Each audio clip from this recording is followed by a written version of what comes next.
Vamos a orar, mis hermanos.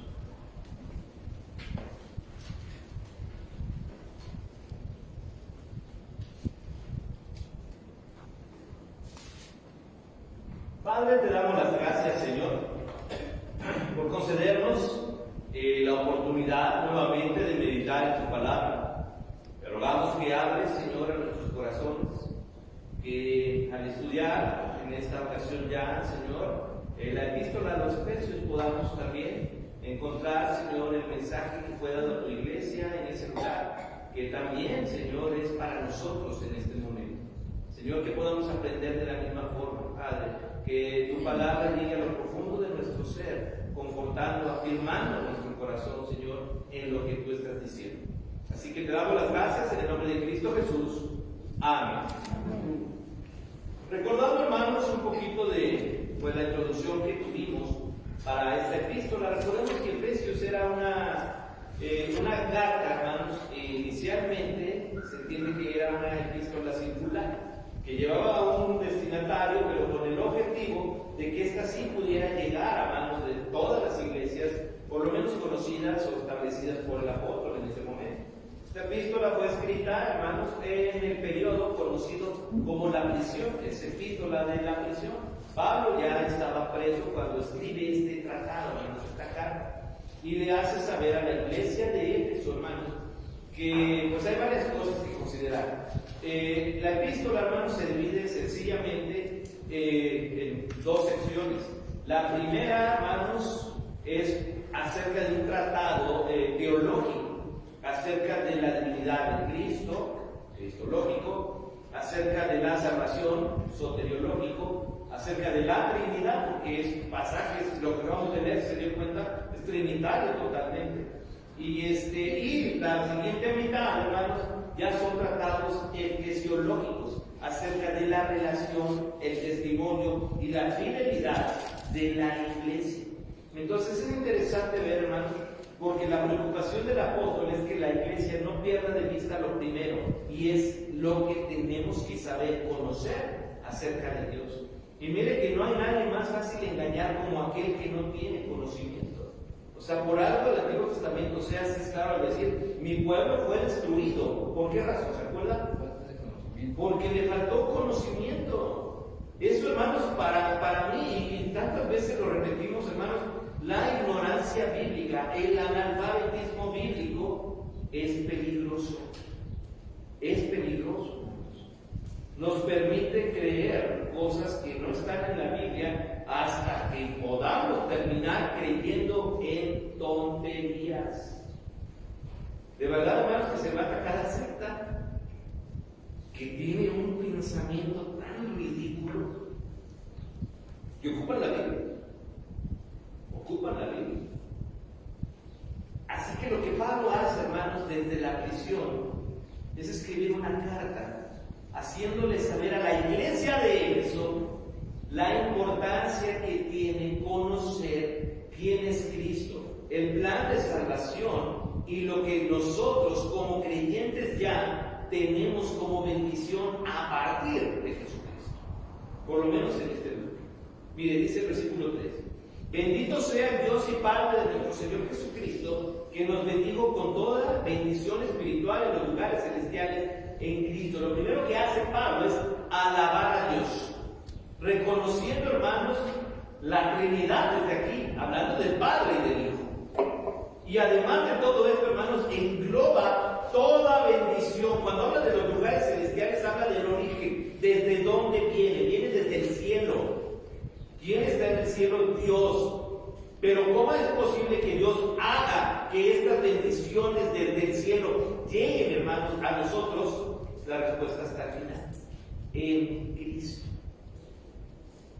Y desde aquí, hermanos, en adelante nos vamos a topar con mucho en esta sección acerca de las palabras en Cristo, en Él, hablando de Cristo, y en eso se basa todo esto.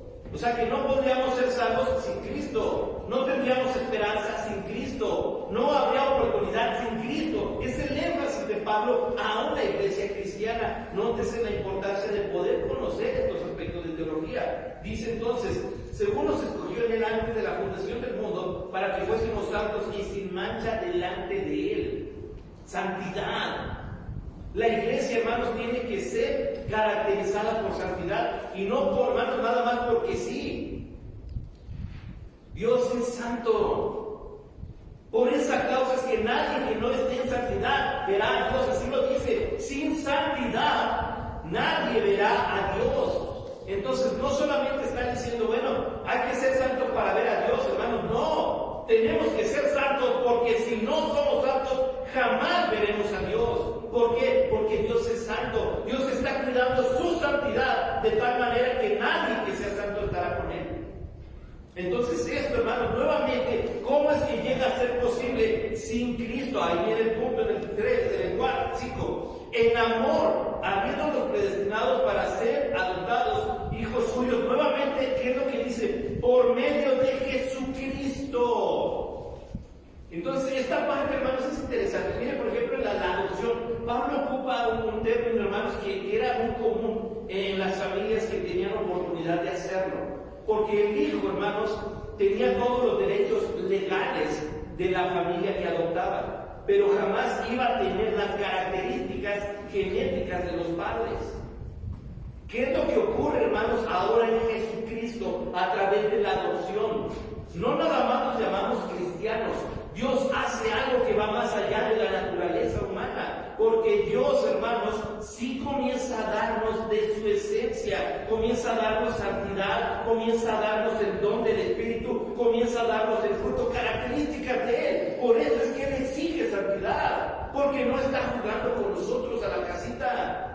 Está diciendo, ya te adopté como hijo y te voy a bendecir, pero quiero que tú demuestres mi imagen, que realmente se vea en ti los rasgos de Dios a un hijo adoptado como tú. Entonces la naturaleza de Dios, hermanos, sí comienza a ser parte del cristiano. Por eso es que existe una transformación única en el cristiano genuino. Pero esto, hermano, no significa de que ahora ya tenemos cantada la victoria, ¿verdad? Ya no va a pasar absolutamente nada. Hermanos, tenemos que sostenernos en ese plan de salvación que Dios nos ha dado. No porque perdamos la salvación, sino porque necesitamos mostrar santidad, porque necesitamos honrar el sacrificio de Cristo. Si no lo hacemos así, hermano, permítame dudar que seamos cristianos. ¿Por qué? Porque todo lo que está hablando aquí habla de una transformación lograda en Cristo, no en los lugares celestiales. Toda bendición espiritual en Cristo nos escogió en Él. ¿De quién está hablando? De Cristo, antes de la fundación del mundo, para que fuésemos santos sin mancha delante de Él. Está hablando del Señor. En amor, habiéndonos predestinados para ser adoptados hijos suyos por medio de Jesucristo, por medio del puro afecto de su voluntad. Porque entonces sí lo quiso.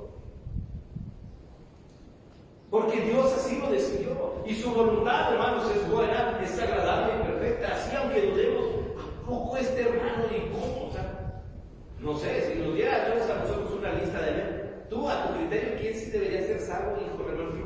Nos cometeríamos una cantidad de errores. Porque diríamos, este debería ser salvo, este no. ¿Y qué cree? Que a veces el que más dudamos resulta ser más fiel, incluso que nosotros.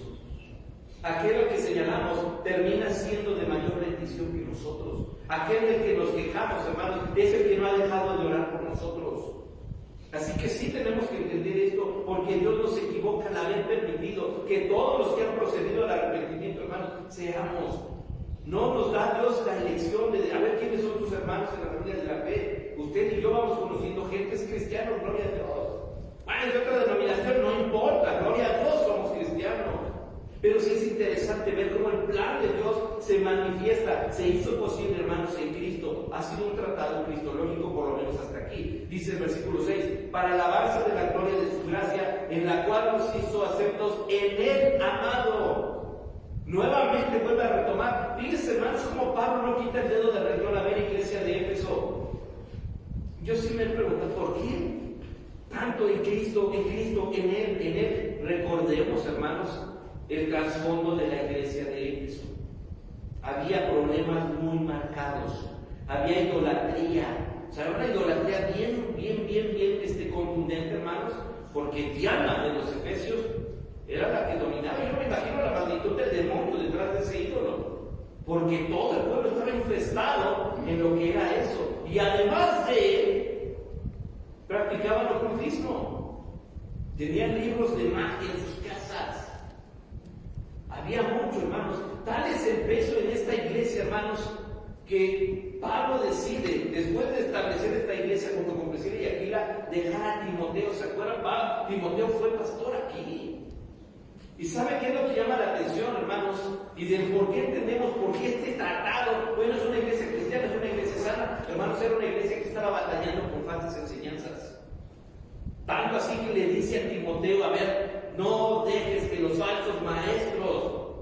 Es más, Pablo llega en la epístola a Timoteo, a los Timoteos, no nada más es uno, ¿verdad? En la epístola a Timoteo sí le dice, ¿verdad? Están estos dos, yo ya los entregué al diablo, y eran líderes de la iglesia. Así fue tal el punto, hermano. Y después también se ve Dios en el requerimiento de decirle a Juan, ¿sabes qué es la revelación de Apocalipsis? También mándales un escrito, porque están haciendo mucho, pero sin amor. Porque ya olvidaron su primer amor. O sea, han hecho muchas cosas sin amor. Dios dice, ¿qué caso tiene que lo hagan si no me aman? Así que sí entendemos entonces ahora, tras todo lo expuesto, por qué Dios le hace hincapié al apóstol Pablo y decirle a la iglesia que no se olviden de Jesucristo. Que no se olviden de la esencia de la iglesia cristiana. Que no se olviden que están ahí por gracia. Que no se olviden de que tienen que glorificar solamente a Dios.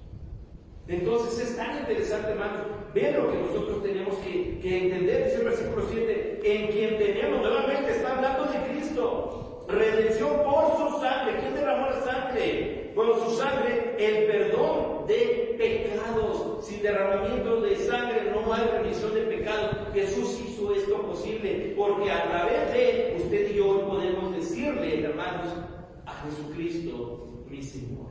A través de ese derramamiento de sangre puedo acercarme con Dios, con el Padre, con Dios Trino, para decirle mi Señor y poder tener la esperanza de un día estar en su presencia. Porque nos lo ganamos, no, por lo que hizo Cristo, por el derramamiento de sangre. ¿Por qué Pablo insiste nuevamente en esto, en este aspecto, hermanos? Pablo está, dice y dice, a ver iglesia, y te lo voy a repetir, en Cristo, a ver iglesia, en la salvación, en Cristo, a ver iglesia, en la gracia, en Cristo, a ver iglesia, y el amor, en Cristo, a ver iglesia, en la adoración, en Cristo. Porque Cristo es, hermanos, el protagonista en toda la historia. Jesucristo.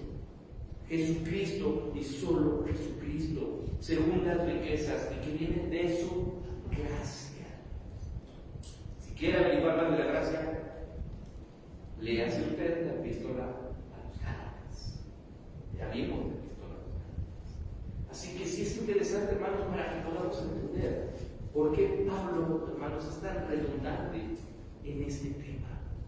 Porque a veces, hermanos, a la iglesia cristiana se nos olvida que la gloria es para Cristo. Porque a veces a la iglesia cristiana se nos olvida la palabra de Cristo. Porque a veces a la iglesia cristiana se nos olvida que tenemos que dar testimonio de Cristo. Porque a veces a la iglesia cristiana, hermanos, se nos olvida hablarle a otros de Cristo. Porque a veces a la iglesia cristiana, hermanos, nos cuesta trabajo actuar como lo hizo Cristo. Y nos pesa, hermanos. De verdad es un trabajo.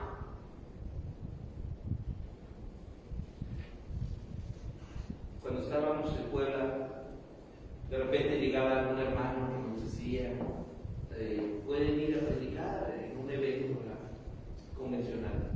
Mujeres, jóvenes, fuimos consejeros de la convención de Puebla de los jóvenes.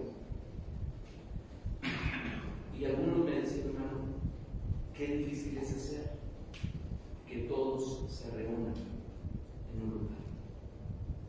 Qué difícil es hacer que todos los de la iglesia participen. Qué difícil es y qué difícil es.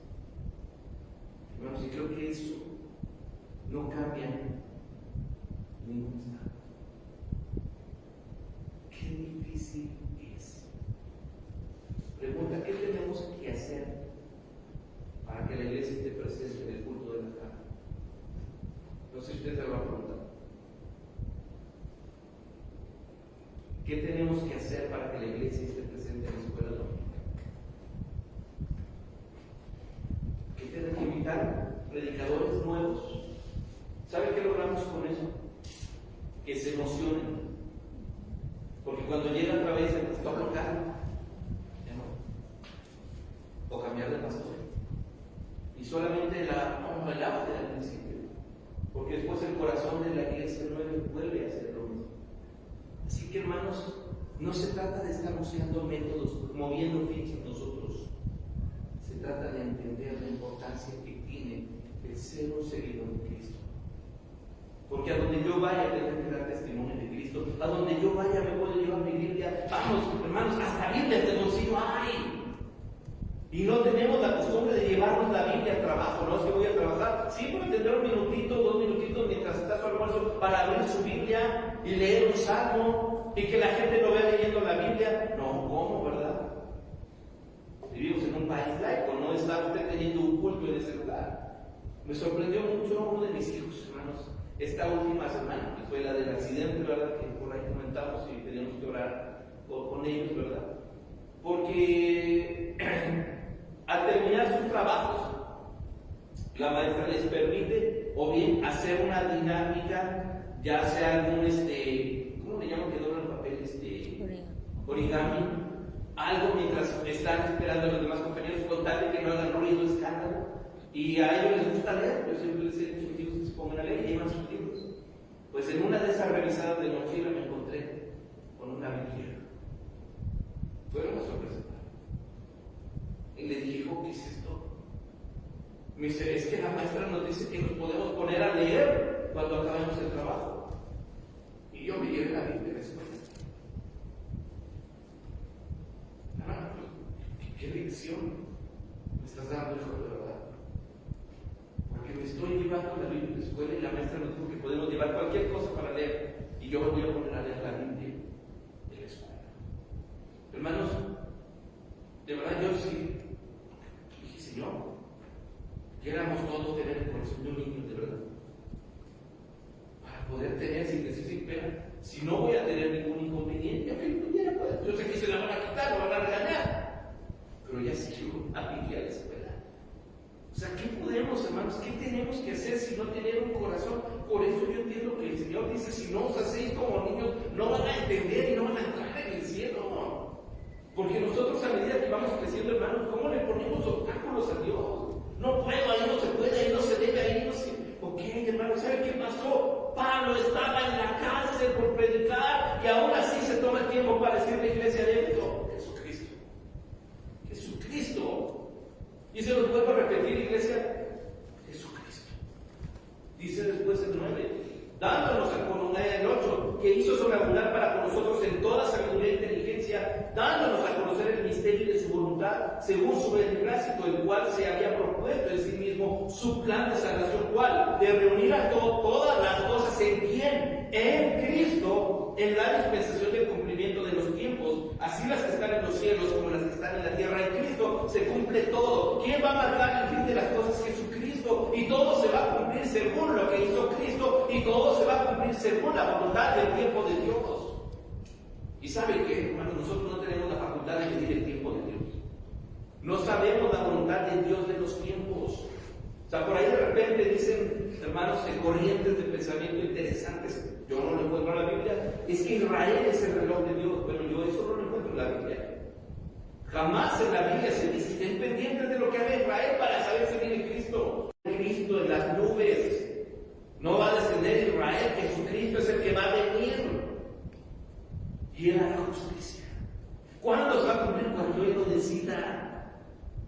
¿Qué tenemos que estar haciendo? Manteniéndonos nosotros en esto que Él nos está diciendo, hermanos.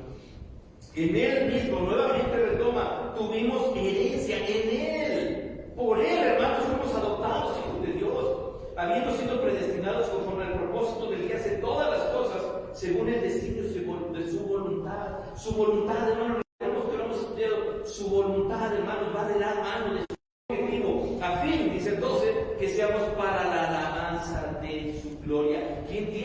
recibir la gloria, hermanos, por parte de la iglesia, por parte de los cristianos, por parte de la creación, pues. Solo Él. Nosotros los que primeramente esperábamos en Cristo, aquellos que tienen confianza en Cristo, ya entendieron el propósito de su estancia en la tierra.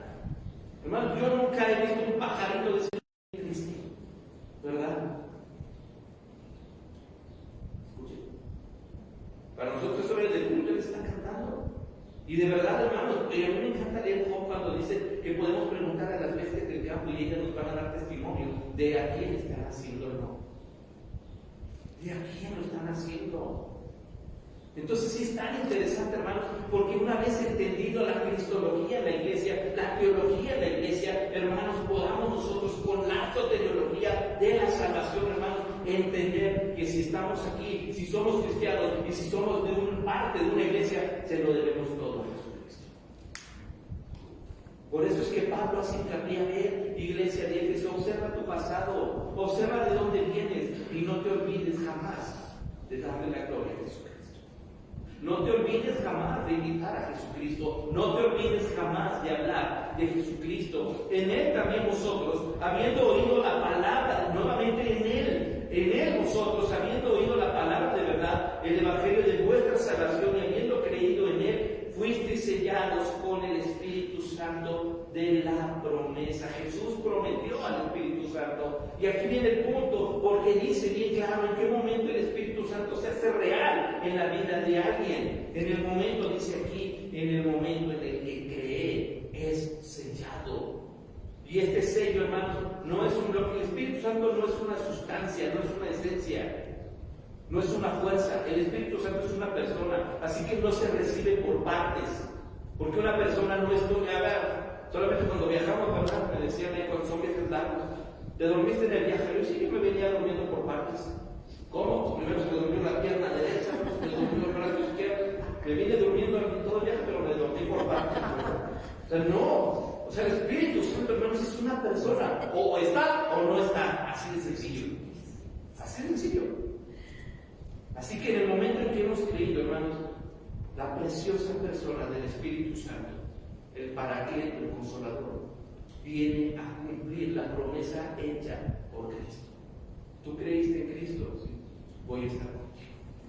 O sea, imagínense estas palabras del Espíritu Santo. ¿Tú has creído en Cristo? Sí, te voy a transformar. ¿Tú has creído en Cristo? Sí, te voy a dar poder. ¿Tú has creído en Cristo? Sí, te voy a dar dones. Tú has creído en Cristo, voy a hacer que tu corazón tenga amor, gozo, paz. Esto es lo que hace el Espíritu Santo. ¿Has creído en Cristo? Sí, pero estás triste, sí, y nos abraza. Ese es el Consolador. Miren cómo todo repercute en bendición, hermanos. Por eso, si su Biblia es como la mía, ahorita tiene el título Bendiciones espirituales en Cristo. Todo esto, gracias a Jesucristo, que es la saga de nuestra herencia. Mira, hasta herederos somos de Cristo, la herencia de la posesión adquirida. Nuevamente termina diciendo, para la alabanza de su Cristo. Si algo la iglesia debe hacer, mantener y cuidar, hermanos, es que no perdamos de vista que fuimos comprados, fuimos redimidos, fuimos transformados y Dios está trabajando en nosotros solo gracias a Jesucristo. Así que si algo tenemos que hacer, hermanos, es mostrar la verdadera imagen de Jesucristo en nuestras vidas. Padre, gracias te damos por tu palabra. Gracias te damos por lo que el apóstol nos ha dado, Señor, como lección en esta tarde. Y te pedimos, Señor, que nos permitas pues entender lo que está hablando en este himno cristológico. Saber que sin ti, Señor, ciertamente lo dijiste, sin ti nada podemos hacer. Así que si hoy, Dios, nos llamamos cristianos, nos consideramos iglesia cristiana, te lo debemos a ti. Por consiguiente, debemos manifestar la verdad de Jesucristo en un mundo fracturado. Así que concédele a tu iglesia valor, concédenos de nuevo, mi Dios, y que hagamos tu voluntad. En el nombre de Cristo Jesús. Amén. Dios les bendiga, hermano.